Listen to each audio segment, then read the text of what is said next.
Welcome to Chillin' 101. We hope this video helps.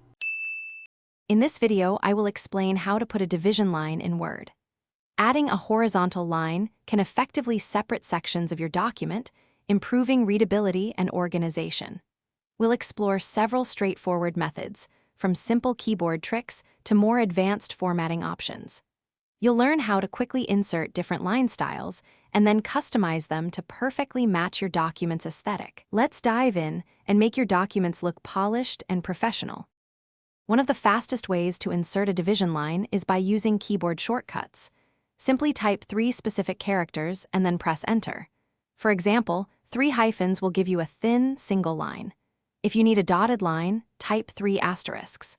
A thick, solid line appears with 3 underscores, and a double line is created by typing 3 equal signs.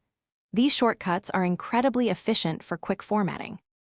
For a more controlled approach, you can insert a horizontal line directly from the word ribbon. Go to the Home tab, locate the paragraph group, and click the Borders drop-down arrow. From there, select Horizontal Line. This inserts a default line that you can then easily modify. You have the flexibility to change its color, thickness, and even its position within your document, giving you precise control over its appearance. Once you've inserted a division line, customizing its appearance is simple. Double-click the line to open the Format Horizontal Line dialog box. Here, you can fine-tune its color, choose a different width, or even select a new style.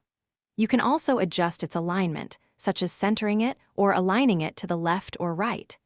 If you ever need to remove a line, just select it and press the Delete key on your keyboard. Thanks for watching. Consider subscribing if we helped you.